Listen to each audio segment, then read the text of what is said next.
Hello, hello, hello, hello, hello. Good evening, everyone. What is up? How we doing today, my friends? Good day, good news, good stuff happening. A bit more confirmations, our targets, our situation, our activities during this break, and the midfield rebuild is starting to narrow itself down to a degree.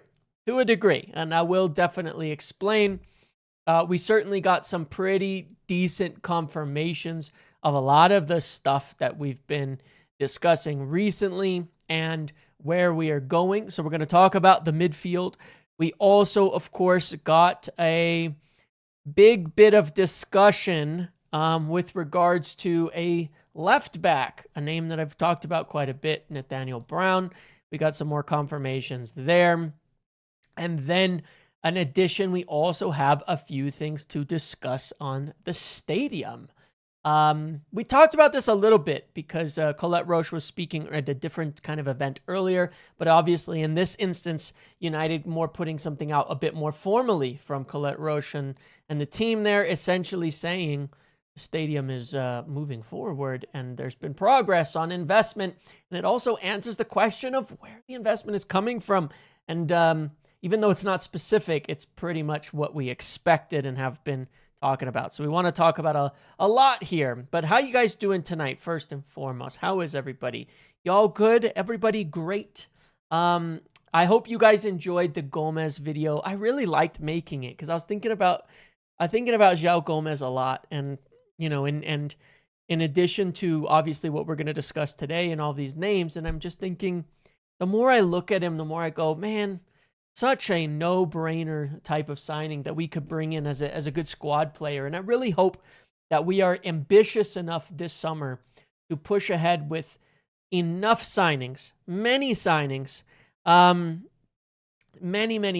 this summer so that we actually have a full unit of midfielders. You know what I mean? Not just the bare minimum. I think that we did well with, you know, in the forwards front to get 3 and not say, well, we've got Xerxes and we've got Ahmad, so we're just going to get a couple. No, we want to go through all 3. We need to do the same in the midfield. Go get 3. Really finish this whole thing, because even if you talk about the 10 situation and the whole midfield in general, you've got, we don't know about Mason Mount. We don't know Bruno for the long haul. Kobbie Mainoo could certainly in the long term be a flex 8 to 10. So even if you were to consider Kobbie kind of a part of your 10 depth, then you have nobody for those 2 deep positions. And you could almost argue that you could go for 4 players at that point in time. But instead, that wouldn't be the case. More mentions of striker, more mentions of left back, fewer mentions of left wing, which I'm not opposed to. As I've said before, I kind of feel like maybe we look at our youth options there and we discuss some things there. So look, how are you guys? You good? I hope everybody's well. Let me take a look through and see who's here. Yeah, we're going to definitely discuss it. It's good, Simon. Thank you. Good to see you, Iraqi. Good to see you, Luciano. Billy, Azim. Yeah, good to see you all here. Lots to talk about. Mo Salah departing, and that's why I mentioned in one of the previous videos, I remember talking about how my opinion is that Diomande will go to Liverpool, because I think that they're in the big market for replacing that kind of standout top line winger, you know, pace, power, goals, all of that kind of stuff. And I think that Diomande, given the history and given of that, you know, is, you know, I think that that's who that they're going to get him to replace Salah. Salah definitely leaving, Salah going somewhere. I would imagine he stays in Europe, but yeah, I don't think we'll get Diomande, you know, Njai, obviously another name. There's a few others, but I feel as though it's moving a little further down the pecking order. Once again, guys, one of the things you have to bear in mind in terms of the communication from the club, and even if you listen to Michael Carrick's words in addition, he specifically said that we were looking at left-sided players. Left-sided players is an important note here. I'm not saying we won't get a left wing, but But it's quite possible that if we're getting a more flex player like a Nathaniel Brown, who is a serious attacker, who's almost a bit more like Ahmad than he is like a pure left back, especially if he were to come to the Premier League, then you have Brown and Patrick Dorgu, who both can play left mid, left wing, left side, and of course there's Cunha. I say again on that discussion, what the hell are we doing with Cunha? He's like one of our best players. Are we just going to bench him? No. Where are we playing him? Why? What is the clamor for the left wing? Before we get into the rest of the discussion, I want an answer to this. I really do. What's the clamor for the left wing? Don't just say we need a left wing. Why? What specifically are we going to do if we go spend a bunch of money on a left wing? Like in the real world with our team, what are we going to do? What are we going to do? What do you do with Cunha if you have a left winger? If you go spend a bunch of money on a left winger? Like what actually happens? I want to know the answer for those of you who think we really, really need a left wing. I understand there's maybe a missing profile at the club, but like, but when? I know I get the purpose of a left wing. When? When are they going to play? And why are they going to play? Why would we bench Cunha? Cunha's not a one-on-one player. Who cares? He's better. Who cares? He's better. He gets benched. He's not getting benched. He's not getting benched. Cunha's not getting benched, though. Cunha is going to be a starter. He's the guy. Quality depth is fair enough, but like you got to also bear in mind, like we've got a lot of players. We have a lot. Like this isn't exactly a situation right there. I'm not saying we shouldn't have decent players, but we're talking about having a singular backup on that side. And if we have an overlapping, attacking, aggressive fullback on the left, why do we need a left winger? You know, I don't think we necessarily do. I think an attacking left back that holds width is the answer there. I think that's what we're going to do. And I think it's pretty clear that that's the direction that we're going. Maybe getting somebody affordable or young in the way that we've talked about, you know, a third midfielder makes sense for the left wing. Definitely does. But like, I don't think we can. I would also add, I mean, even in the last few games where Cunha's been playing well, he's done a lot better holding width, purposefully attacking down that left side, running onto his left foot, crossing it in, things like that. But if you add an actual fullback, attacking fullback into the mix, then you need depth, but that's it. But you also have to bear in mind, it's like you can actually play. I just want to note something here, okay? If you wanted a wide left winger, well, you have JJ Gabriel, you have Ahmad who could play on the left, you have Mbeumo who could play on the left, you have Dorg who could play on the left, you may even have a Nathaniel Brown that could play on the left. Why can't any of them? We have all these lefties, you know? But either way, if we get an attacking fullback, I'm not sure it's as necessary. Then that's what I'd like to see. Hopefully Dorgu's back when we return from the break and we see Dorgu playing wide around Cunha. That would be nice. That would be really, really good. That would be kind of cool. And hopefully we can see that to get an idea of how it works. And who plays on the right? The other ones. The other ones. The other guys. We've got so many. But either way, it's fine. I don't think we're going to spend a bucket of money there because obviously our priorities are elsewhere in the market in general. But still, left-sided player, left-sided flex. I'm just saying we still have quite a few players that could play. And I'm not sure we'll be ending up. I'm not sure we'll be ending up with so many left-sided signings. I think three. You know, having a number of players will be more than enough. But let's talk about the actual news itself.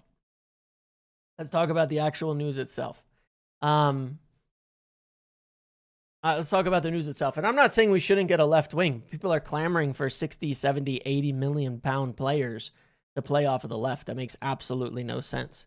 It's like, do we need to sign an 80 million pound 10 because Bruno? Like, that's how silly it is to me.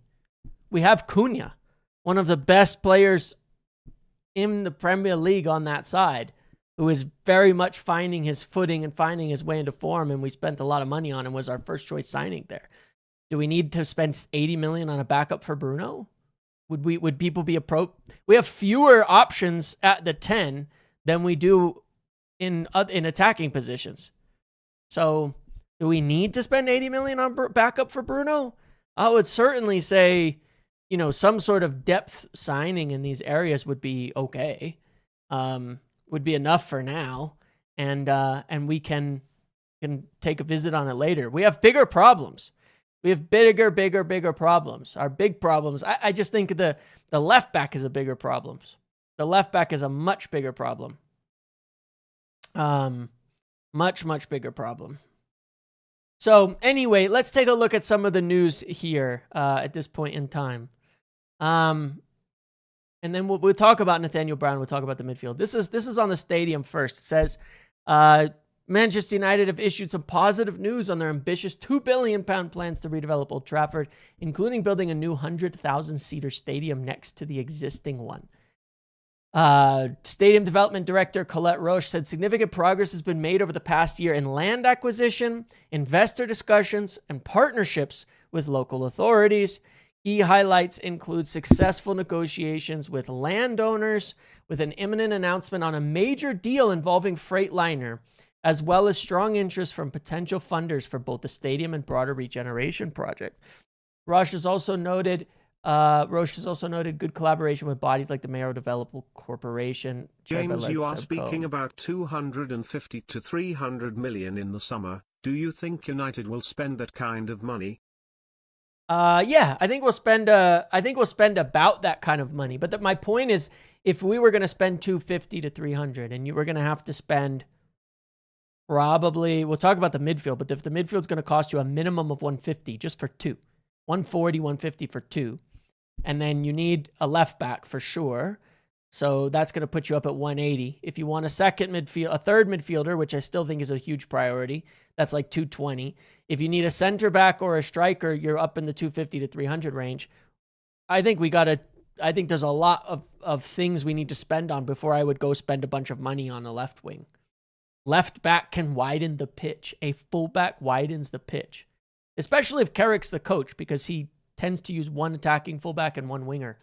He doesn't use wingers on both sides, like ever, to hold width. So it's always one or the other. So I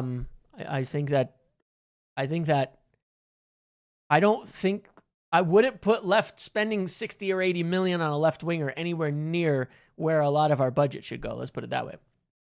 So anyway, there on the stadium itself, obviously, one of the really interesting parts here is if you watch the video itself as well, that was posted by United, Colette Roche talking about how the stadium is going to be funded by the club with investors and partners. Now, this is essentially the route that we've been talking about for a year now, myself on this channel, and we've been discussing that United have been seeking out investors. They have been having discussions with partnerships. We know via our information as well as Sully's that we kind of collaborated on a bit, that during that last big break where they had that huge meeting post the sacking of Ruben Amorim, but it wasn't really related to the sacking of Ruben Amorim, at Carrington this time, that there was potential investors and partners present. So throw it back to that. They say that we've made progress on those fronts. But as Colette Roche also said, these things are behind closed doors. We won't hear anything about specifically who it is or what it is or how much it entails until it's public, because of the nature, of course, of United. There really can't be much by way of rumor mongering and things like that. And the club are going to say absolutely nothing and confirm absolutely nothing. A lot of people will probably have a few hints here and there about who it might be and what it might be involved in this, but certainly it does appear that there are some potential groups or consortiums or things like that that might want to invest in the overall project for the area as well as the project for the stadium, and United have some interest. Again, I think we're going to get a big question when it comes to this Freightliner thing, because there is supposedly an announcement very soon about this Freightliner land, right? This land next to the stadium that United are trying to buy and have been trying to buy. If we are going to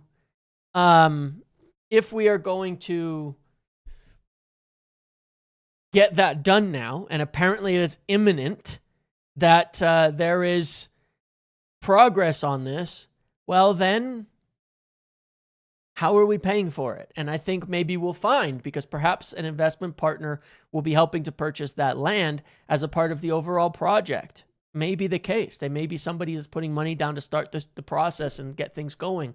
So perhaps we will find out. Oh my God. What on earth is that? Oh my God. Got, oh, what the hell? Hold on. I don't know how. There's a lot of them. There's a lot of them. There's a lot of them.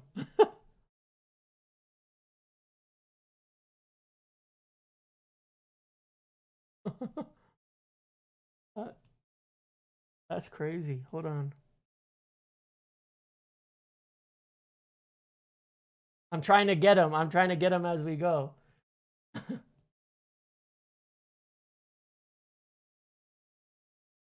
We're under siege. We've been attacked. We've been invaded. It's a bunch of individual accounts. I've never seen anything like it. Hold on. Never seen it like this. I've got a lot of them. I got a bunch of them. It's slowing down. We're almost there.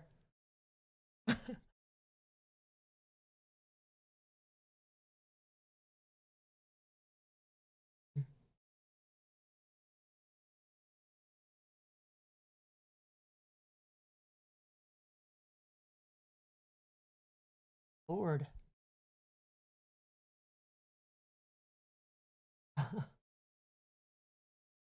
Hold on, we're almost there, guys. What just happened?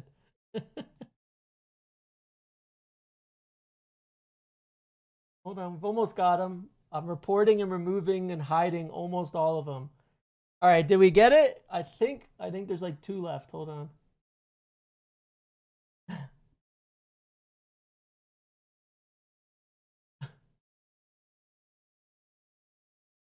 What the hell, man?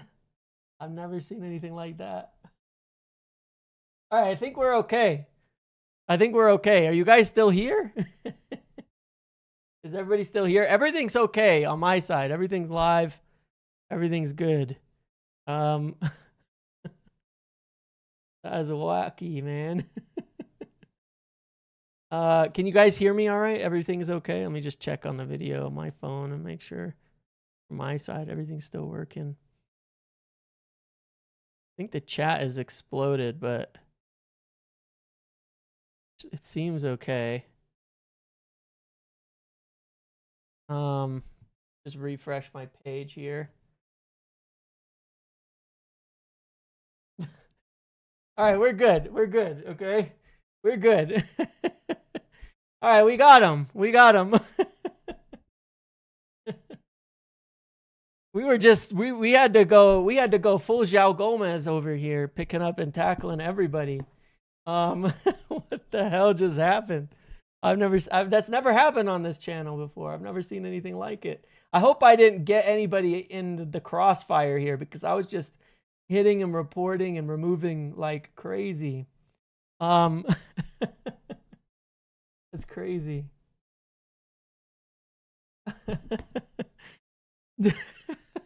What the hell? We've been attacked, man. We were under siege for a minute there. I've never seen anything like that. That's crazy. Okay. Where the hell was I? Where the hell where were we? I think we were talking about the stadium still. Obviously, that United are looking for. That's nothing to do with me. This is YouTube, man. This is on YouTube. This is YouTube. It's nothing to do with me. It's just being targeted by YouTube bots. I've never seen that before. Not once on this channel. Did my subscribers get it? Let me just check something. I don't think so. And you know, the channel, the views only went up by like 10 while the bots were here. Are we interested in Mateus Fernandes? Sure. Yes, and I do want to get to those names, and I didn't mean to dip on things. No, all my numbers look normal right now. And my live subscribers account, I did just get like 30 all of a sudden. Yes, because I have it in subscribers only mode, right? And so they had to subscribe. Yeah. So like I just got like 30. It's kind of a bummer because they took me over 34,000, which was it was a little milestone we've been working towards. And the bots took it over 34,000. Those rat bastards. Anyway, back to business. Yeah, it's about 30 subscribers just popped through, and they all did that. So, man, that was nuts. The hell, we got yeah, YouTube swatted.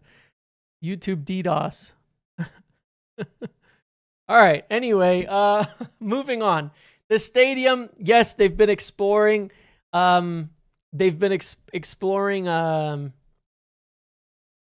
They've been exploring. Hold on. I'm sorry. I'm just really distracted. I just wanted to find out if there was a way to, like, I need to find out if there's a way in the future where I can just stop chat for like a second so I can sort it out.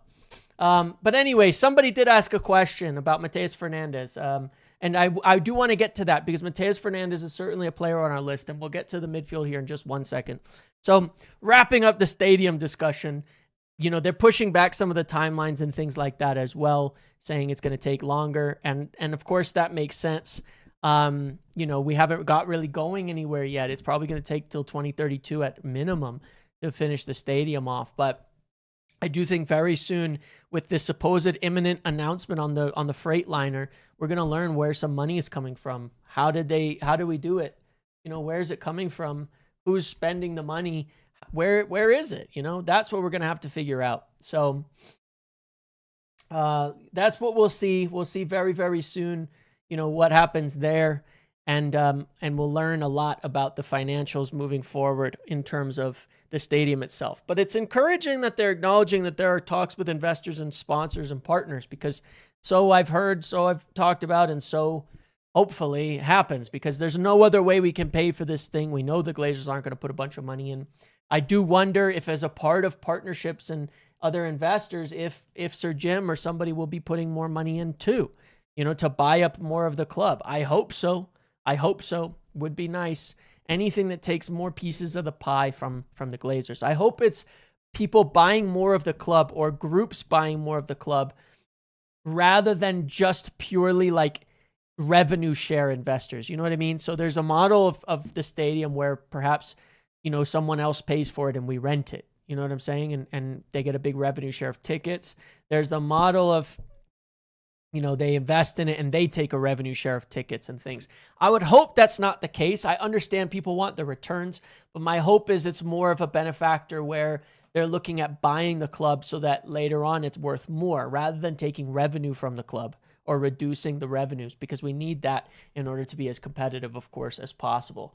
So hopefully we find out soon what these investments, partnerships and things actually mean and actually look like, and how much substance there is in that. But I suspect we will moving forward. Now, the next thing is the midfield. Let's get to that. So what was said by Nathan Salt and Chris Wheeler at the Daily Mail was this. It was that Manchester United have cut their shortlist of midfield targets to replace Casemiro this summer down to 3 players. Now, it's a little bit misleading, and the 3 players mentioned were Anderson, Wharton, and Tonali.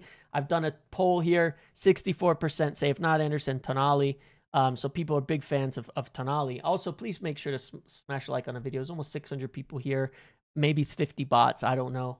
But we can surely get a couple hundred likes on the video as well. But I mentioned yesterday that it was really, really important because you're going to see news that's very confusing, okay? Because the key word there is replace Casemiro. There are two signings. One is to replace Casemiro. One is going to be somebody else who maybe is, is going to split minutes. Is going to be a younger player, a more, squad player or something like that. And I mentioned this in particular because I kind of knew this was going to happen. Is people are going to look at, the Casemiro replacement. But the plan is and always has been here to get two signings in the door. Okay. And what it was also said in the commentary and answer as well is when asked about Baleba was that Baleba would be the second signing. Well, this is what I've been saying. This is why I've split the midfielders into these two tiers. The second signing is going to be, and it could, when I say second, bear in mind, it could be first. Second, in terms of, I would suppose, seriousness, maybe it's just PR. We're replacing Casemiro. What they don't want to do is say, hey, Casemiro is leaving. He's one of the great players of all time, big marquee name, all of that. And we're replacing him with a struggling young player in Carlos Baleba that we're getting a discount on.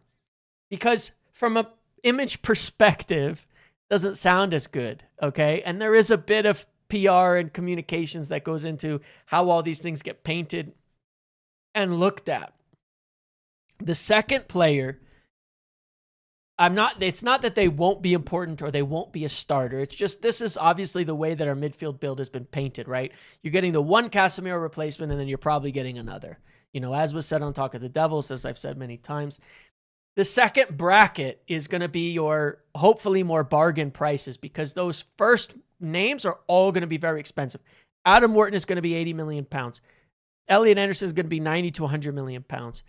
Sandro Tonali is going to be 80 million pounds. They're going to be very, very expensive. All of those guys are going to be quite expensive. And we have to keep a close eye on that, as well and say, hey, who else is out there? Whereas your secondary signings are more likely to be the bargains, the younger players, the good prices, the Baleba.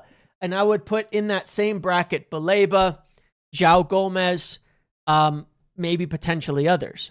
Now, it is interesting to see that short list kind of supposedly being narrowed down to three. To those three players. And it kind of makes sense. They're all, obviously, we know Elliot Anderson is the top target. I would strongly suggest Tonali, as I've said before, as I think the straight backup to that. I think he's the most wanted secondary option there. Wharton is definitely highly admired, there's no doubt, but he is a little more contingent. However, if you are signing Baleba, then Wharton makes a lot of sense, too. You could definitely play them together. But if you scale it all back, we've ended up exactly where I said we've ended up the other day. Plan A is Baleba plus Anderson, and then you start to move through those plans. Now, does this mean there are no other players they're keeping an eye on? No. But if we want to take these reports at slight face value, maybe it indicates that they're feeling a little more confident on one of those three options. And my suggestion would be that maybe they have some certainty that they can get Sandro Tonali in should Anderson not happen. Aaron, welcome, and thank you, buddy. Good to see you. And the question with Mateus Fernandes, he would fall from my understanding in that secondary bracket. But again, a little bit more contingent and things like that when you're talking about how the profiles all match and all fit together. There is also, of course, the potential for a third signing. And when we go into the third signing, you could get even others, that can pop up. You could again go to Gomez or Mateus Fernandes or Buati or somebody like that. If it doesn't look likely, somehow we miss on all of Anderson, Tonali, Wharton. They do have these other names, potential players to look at, but certainly it does seem like those are the main targets as of now. And I would put them in that order. Anderson, Tonali, Adam Wharton as the three names kind of in a sequence, with your secondary ones being more like Baleba, Gomez, Lewis Skelly, and Buati and Mateus Fernandez and these kinds of names, and any of those could be a third signing as well. But look, Wharton is ultimately possible. There's no doubt about that. I mean, United have liked him for quite a long time. It's just that, again, there's been some consideration with regards to how you match up kind of the profiles. If you want to look at it this way, I put all 5 of like the main names that I would see here on here. And obviously you can't see it particularly well. So let's do it like this. Okay. We could even do Baleba last season just to help give, a little bit, show he had some other attributes too. If you mix Baleba's 2 seasons, it looks like João Gomez. But these are more like your defensive specialists. You know what I mean?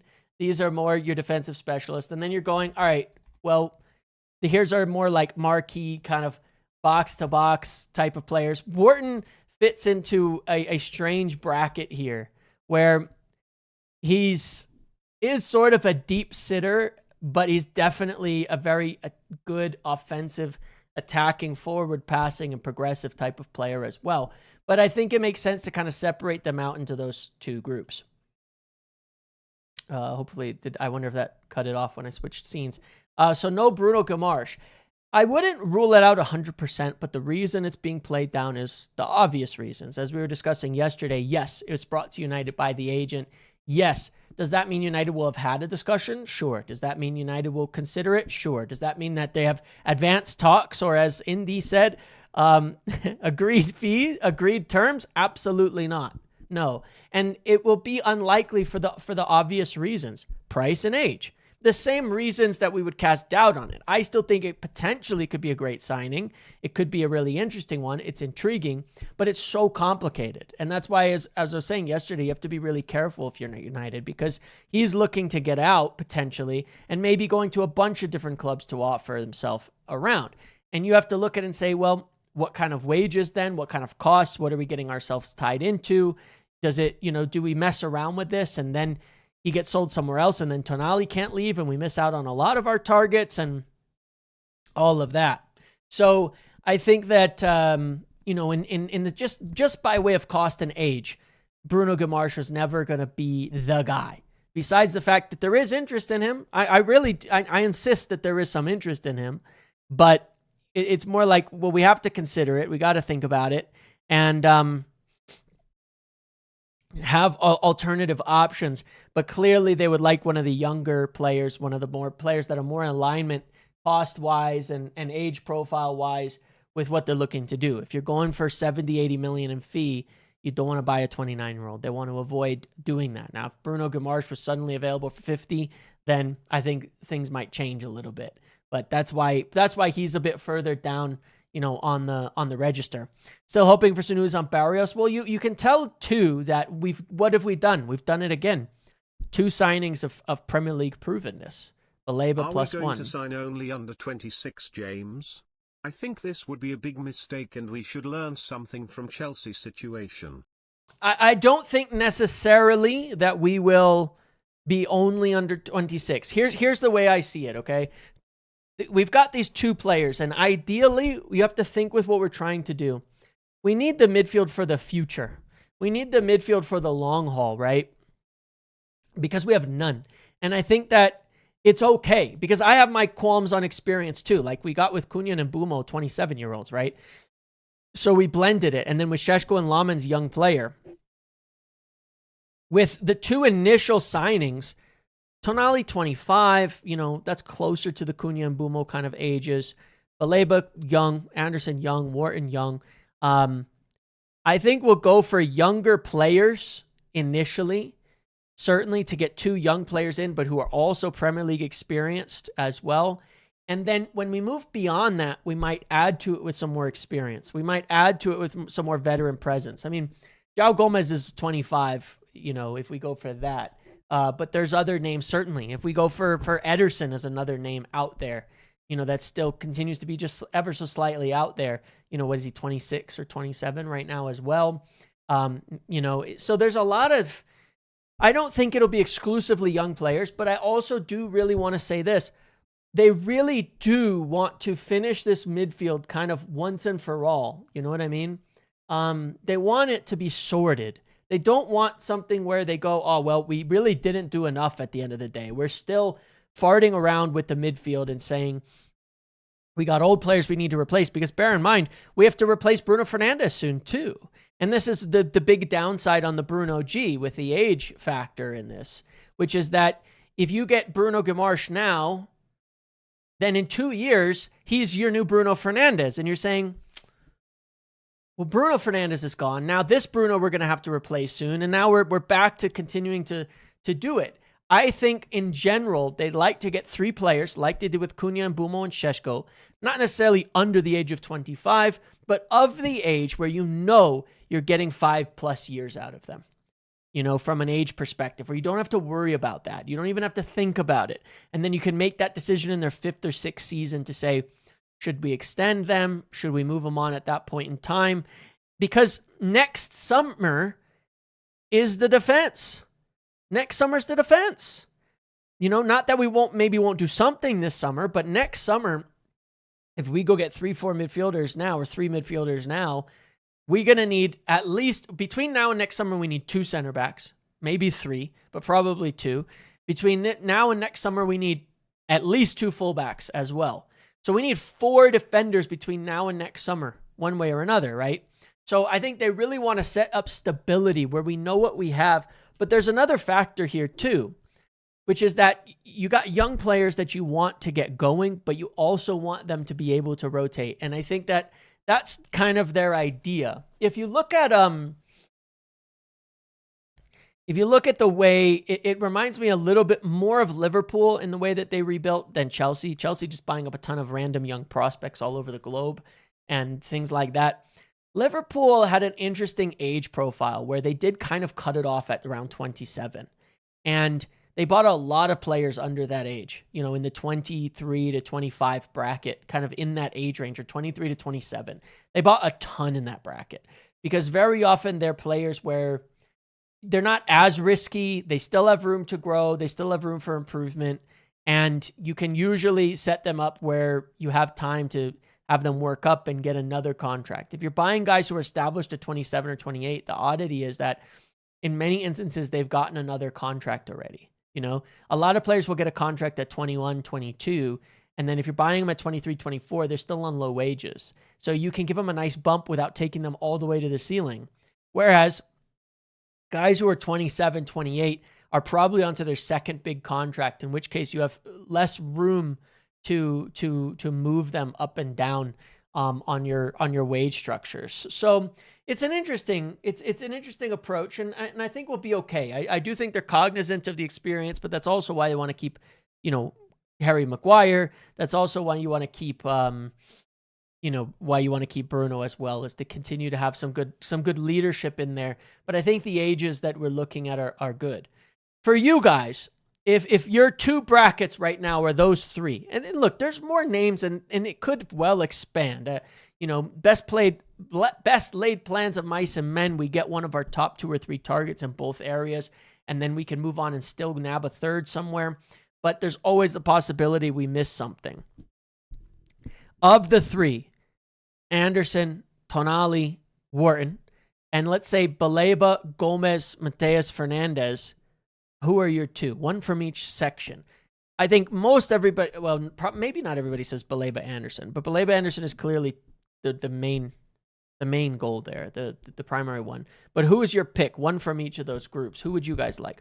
Wharton and Baleba. I think Wharton works better if you can get Baleba, for sure. I think if you don't get Baleba, Wharton becomes a little more difficult. Maybe you have to avoid him at that point. Wharton, Baleba. Wharton is, and I try not to get it wrong here, because I've talked about Wharton in the past and not poo-pooed it, but kind of played it down in a sense of that I think he's an excellent, unbelievable player and an unbelievable talent, but you do need something with him. Anderson, Baleba, Anderson, Gomez, interesting. Anderson, Wharton, Gomez, nice, 3. Anderson and Baleba, Baleba, Anderson, Baleba, Fernandes, Baleba, Anderson, if not Tonali and João Gomez. Okay. I don't believe Camavinga. I mean, I can't say right now that I believe he'll join. I think that, United will keep a watchful eye just in case. By the way, you guys see the story that Real Madrid's doctors diagnosed the wrong knee for Mbappe? So when I say it's sort of a known secret out there in football that Madrid's medical team are crap, and that's why I'm not particularly worried about it, it's shit like that. Like, they've completely screwed the pooch. I don't know what the hell is going on over there, but I'm not particularly worried about injuries at Madrid. What the hell? Baleba, Wharton, Anderson, Fernandez, Baleba, Wharton, Baleba, Anderson, then Baleba, Wharton, Anderson, Baleba, Tonali, Baleba, Wharton, Baleba. There's a lot of Wharton Balebas, but the votes were much higher for Tonali than Wharton, which is strange. There was a fake one with Rodrigo, but Mbappe was a real story that they literally diagnosed the wrong knee, checked out his knee, said he's all good, so he went and played on a busted other knee and made the situation worse. Like, that's medical negligence at an unbelievable level when you're considering your prized asset, Mbappe. Like, what are we doing out here, man? Just makes you wonder, what the hell? And use ChatGPT for nutrition advice. Yeah, I mean, I think a lot of people do that these days, but not necessarily at professional levels.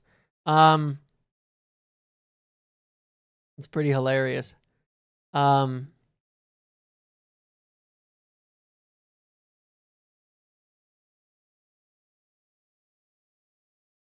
free version of ChatGPT. Yeah, Baleba Wharton, you do have to consider is two lefties. Use two lefties. It's an interesting debate there. It's funny because, like, if you have two right footers, nobody says anything. But you have two lefties, and it's like madness. You know what I mean? To be fair, though, it was really funny. Like, obviously, both had their ups and downs at United, but Matic and Fred, two lefties we had in the midfield, the last lefties we had in the midfield, because I think we haven't had any since then, right? Both had their merits individually, but I remember every time they played together, it was like almost 9 times out of 10, it was total disaster, and I could never really explain why. But it adds to the feeling that something's wrong with having two lefties in the midfield. It just adds to that, like, that perception, that aura that two left footers is bad. Because I remember, like, when we lost to Leicester in the cup, we got smacked by them, and it was awful from Matic and Fred that game, so bad. So I just remember that, and I'm thinking, but yeah, Tonali and Anderson are righties for sure. Camavinga's a lefty too. Did I see Ipswich news? I saw something about Nigel Farage. Was that actual Ipswich? That's a move. I mean, I just recommend clubs stay entirely out of politics in general, but that was certainly something, seeing that. If that was actually what it was. I couldn't tell. I saw it this morning and I was like, is that real? And then I just scrolled on with my day. But yeah, I mean, I think a lot of people like I mean, look, I think all of us would like Baleba and Anderson, no doubt about that. But we'll see. That's plan A. It's been plan A for the whole year. Like, that's been the plan, and it hasn't really changed. And I think that it's interesting to see that, you know, we aren't being particularly reactive in that sense as well. We've stuck with a lot of the targets we've had for a long time, and I think that's a good thing too. We're all assuming we could get Baleba. We got an indication that Brighton will drop their price. I mean, the feeling is that in football, as I've heard it, is that they have to now, and they maybe have recognized a bit better that, you know, that even this summer will be the highest point for them to sell him. And that it could end up resulting in nothing. He's not a particularly important player in the team. Like, I guess what I'm saying is that there was a logic last time. They weren't financially stressed. They were in Europe, I want to say. They weren't financially strapped. They were in Europe. They made some decent sales. They looked at Baleba as this young asset who was up and coming and said he could turn into a Caicedo where we get 115 million, and we really have no need to sell right now. This summer, it wasn't illogical.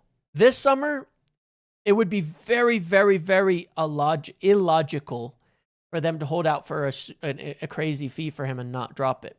He's not particularly in favor. They don't particularly use him. His value is only going to get lower, most likely. He wants the move. He'll likely push for it a bit more. Maybe they weren't in Europe. I don't know. Their finances are not necessarily going to be amazing. They'll be further removed from some huge sales. You know, they need to reinvest in the team. They need to do more. Logically, this is the summer that they should be letting him go. Yes, it's 2 years, right? His contract's up in 2 years, and that's a point as well. Next year, he's got a year left. If they don't sell this summer, next summer, he's going for 30 million, 20 million maybe. Like, genuinely very, very little. This is the cash-in summer for them that they just have to do it. And I don't think there's going to be a ton of interest because you have to add to that. Aside from a struggling-ish year, he's completely sold on Manchester United. That's all he wants. That's all he's looking for. So you end up in this situation that's like, it makes just totally makes sense for them just to let him go now at a fair price. So I can't say for sure that the price is going to come down, but everybody knows that it's logical for them to let Baleba go now. And it's definitely the feeling that's out there. So I would be shocked, I tell you, if they didn't do something with this. But hey, I guess we're going to wait and, you know, as always, we have to wait and see because stranger things have happened. But look, I'll tell you what, if we didn't get Baleba, who I do want, and I think still has huge upside, and we ended up with João Gomez and Elliot Anderson, I wouldn't be unhappy. And if we got a bargain price on João Gomez going down for 30 million, and we were able to get a third midfielder like Mateus Fernandes or something like that, or a Buwadi or anybody else, I would also not be unhappy at all. I'd be pretty damn thrilled. The thing that I'm really excited about, and tell me if you guys agree or not, there's nobody in our main list of players I look at and go, I don't want him. I don't like him. None. Literally none. So long as we get two, I'm kind of like, I'm cool.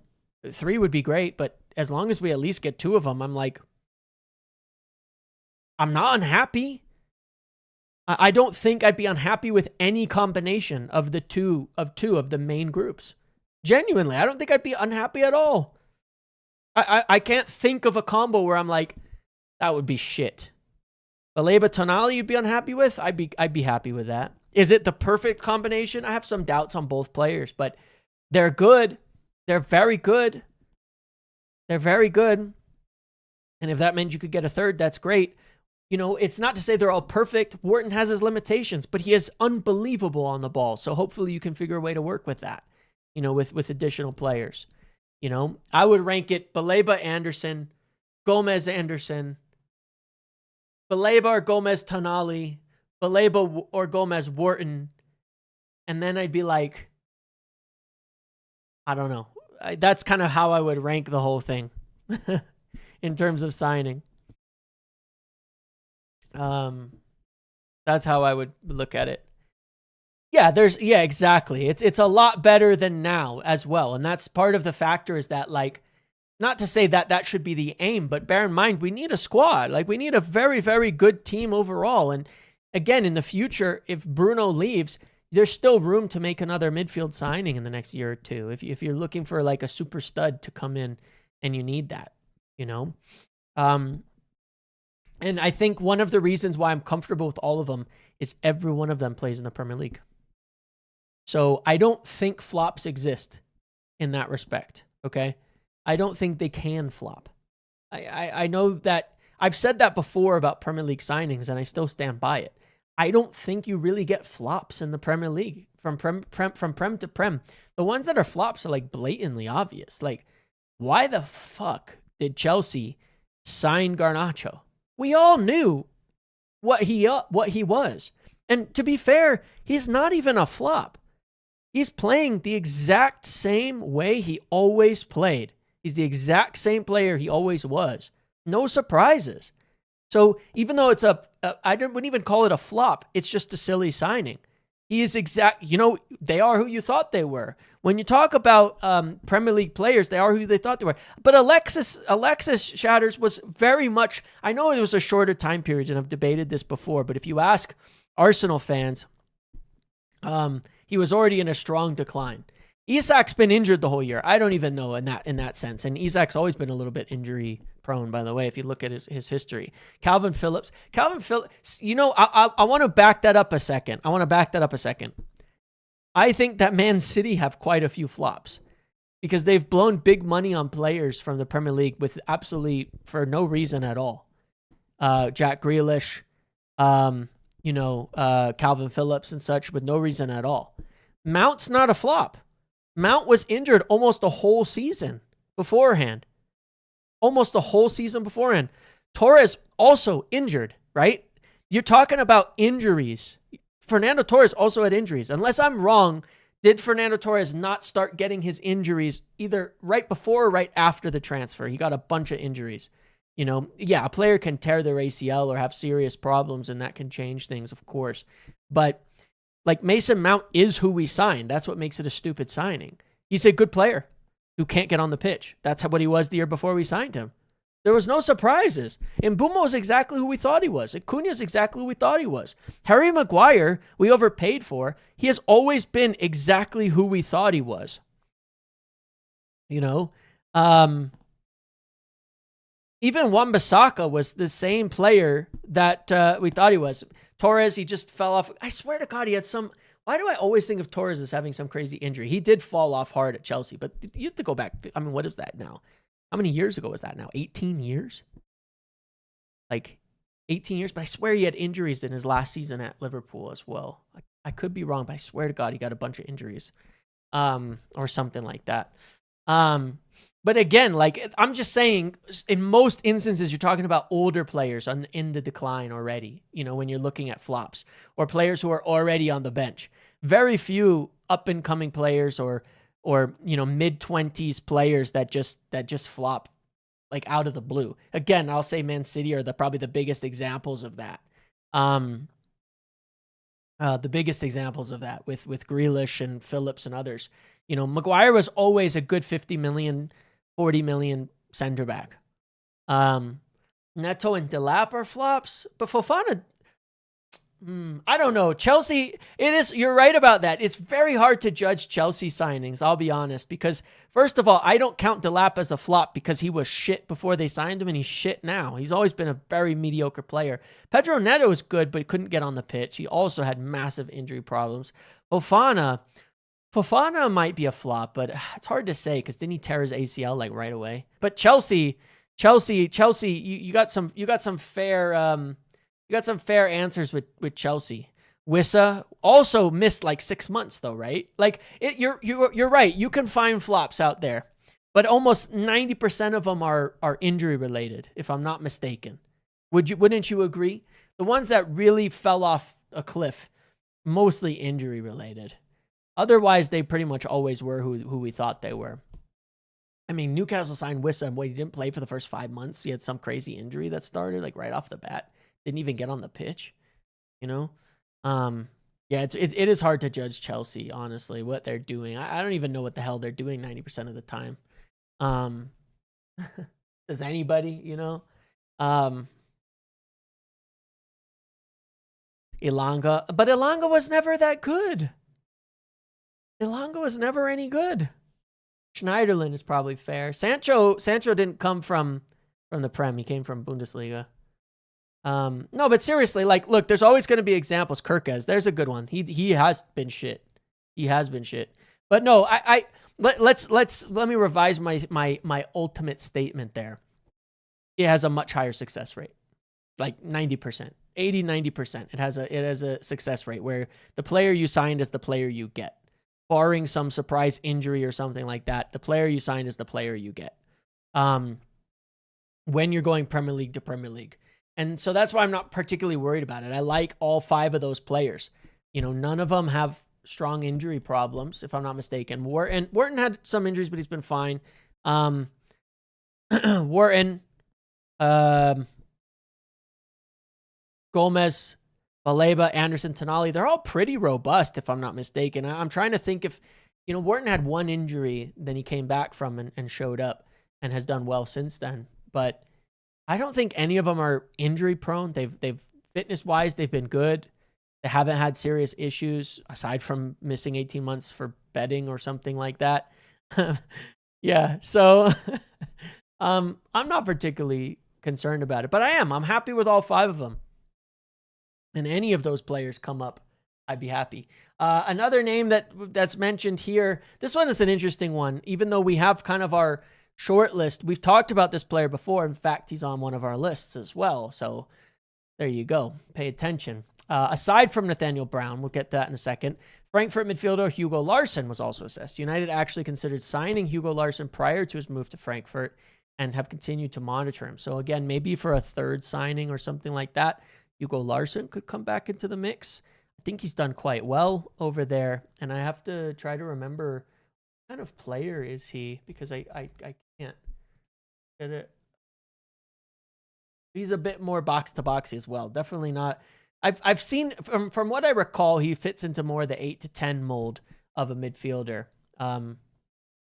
21 years old, but that's an interesting name to think about as well that we have looked at in the past is Hugo Larsson, that link kind of comes up again. So maybe another young name to think about as we move forward. And then, of course, yes, there is Nathaniel Brown, the attacking fullback. And I think I'm going to do a video on Brown tonight. Or tomorrow, the early morning tomorrow, because I really like the idea of Nathaniel Brown. I've been looking into him a lot more recently, and it's kind of why I'm like not so much focused on a left winger. Nathaniel Brown is like, he's like Ahmad. He really is. Like, you could put him at wing back, you could put him at fullback, you could put him at winger, and I honestly am not sure it matters. He's really, really, really dynamic on the ball. Very fast, very athletic. Gets up and down like crazy. He moves really, really well. And he's certainly going to be a guy that can bomb up and down in those wide areas, and that you're not particularly like. He's good, man. He's an attacker. I would say that, certainly I would look at him and say, yeah, I don't want him being the guy, necessarily sitting deep and, being in that back 3 all the time. How good is he? I don't know.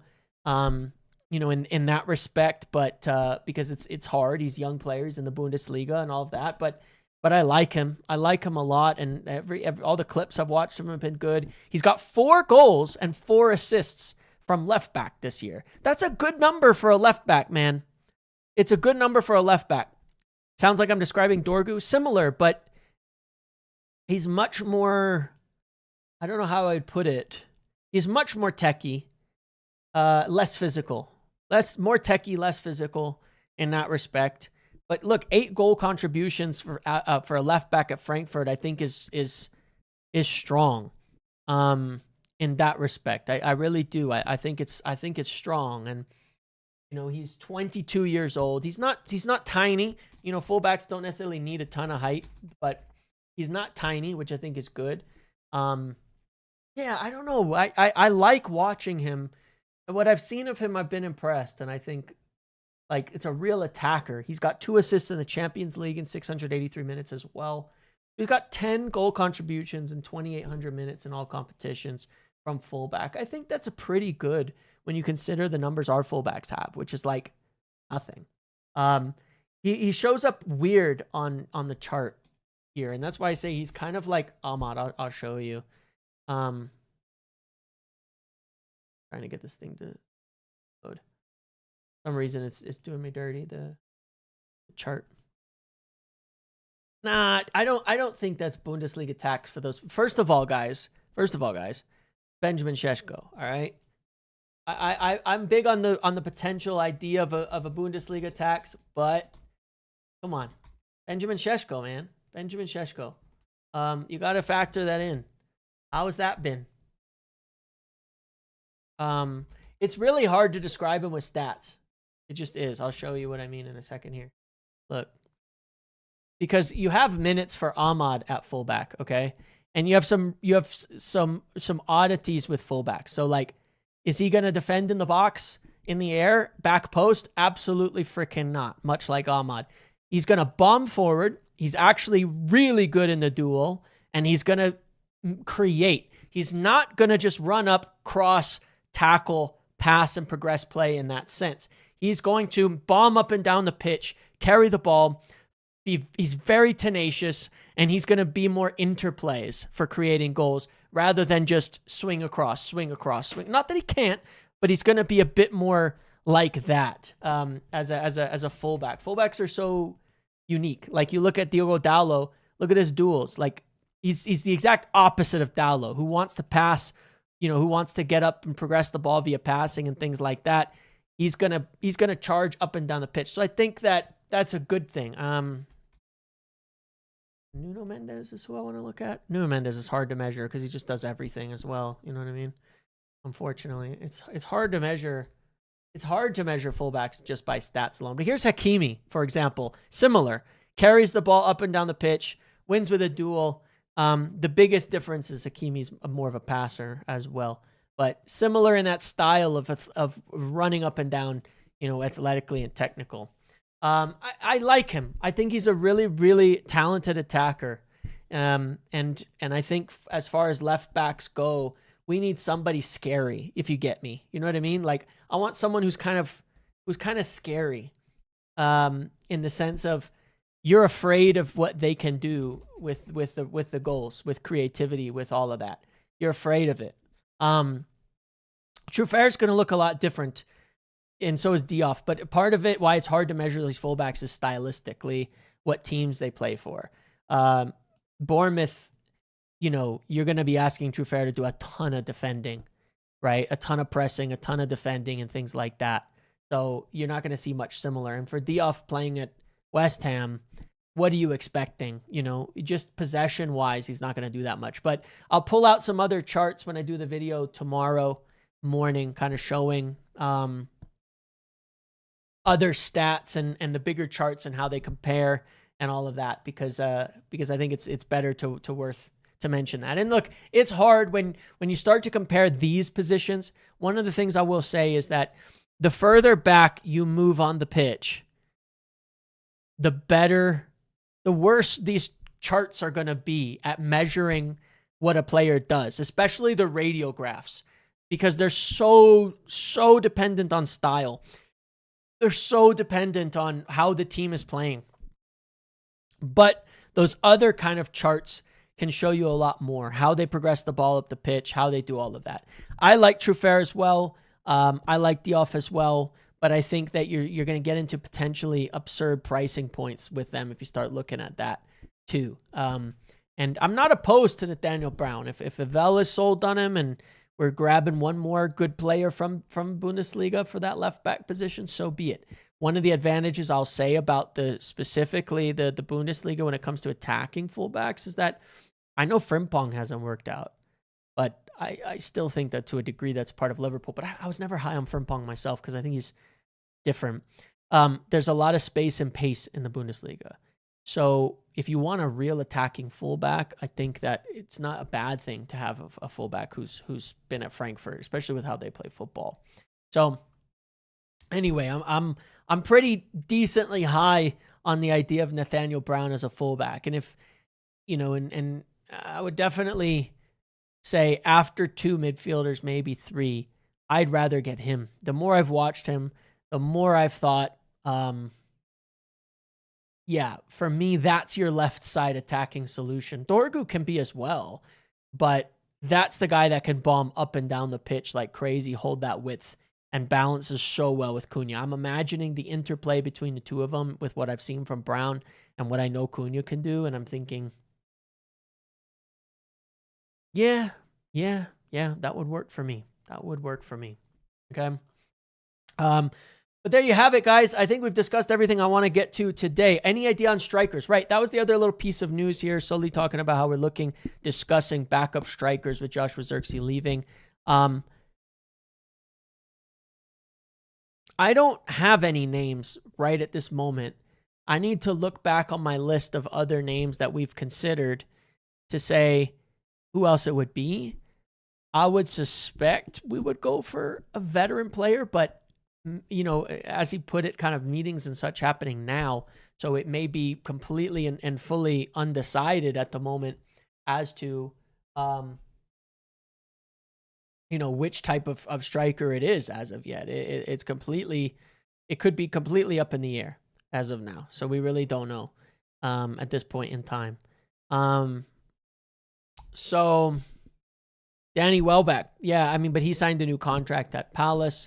Mateta's got these injuries and surgery. I think we'd avoid that. Is it time to bring in Ollie Watkins? Is it time as a backup for Benjamin Šeško as rotation? I'm just kidding.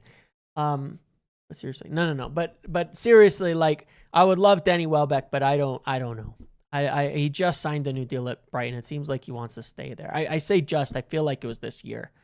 Signing another striker makes no sense when you have Cunha and Bumo. Just get a left wing. Well, I guess we'll see. I hear you on that. I would rather, though, personally, we sign a striker and keep Cunha out wide, because then we need fewer options. And then if we add a fullback, then it makes more sense to me. But we'll see. More is up in the air, certainly in terms of what players are available and all of that.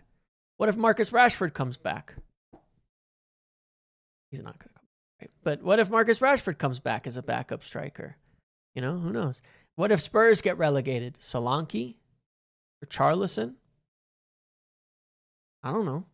I'm not sure I'd take anybody from them, but maybe. There's always options. There's always options to think about. I'd be so down for a Cavani type of player one way or another, though. I would absolutely be so down for it. So I guess we'll see. We'll see what happens with that. Okay, everybody. That's one thing I will check in on during this break. See if I can scrounge up some names. Okay. All right, guys. Thank you for hanging out with me today. Thank you for all of the love, all the likes, the questions, the donations. A lot of people here. A lot of it's like mini summer. We're here. Mini summer. Summer in March. We've got this few weeks to discuss transfers, to discuss news, to discuss everything that's happening. And it means a lot to me. So please do keep up with the lives, because we got more to talk about every single day, I think. And we will also have more videos daily. Make sure to check out, all of them, all the different players that we're looking at and talking through. And I always put in those videos as well my understanding of the situation with regards to their potential signing and where things are at. Okay. Again, smash a like on the video. I appreciate you all very much. Please make sure to subscribe. Those silly bots that invaded us put us over 34,000 today, and they haven't gone down. It's like this big spike in my subs, which is kind of a bummer, because I was hoping for more authenticity in that respect. But next target, 35 and 40,000. I'm sure we'll get there. But yeah, anyway, see you all later. Enjoy your evening, everybody. Good night. Bye.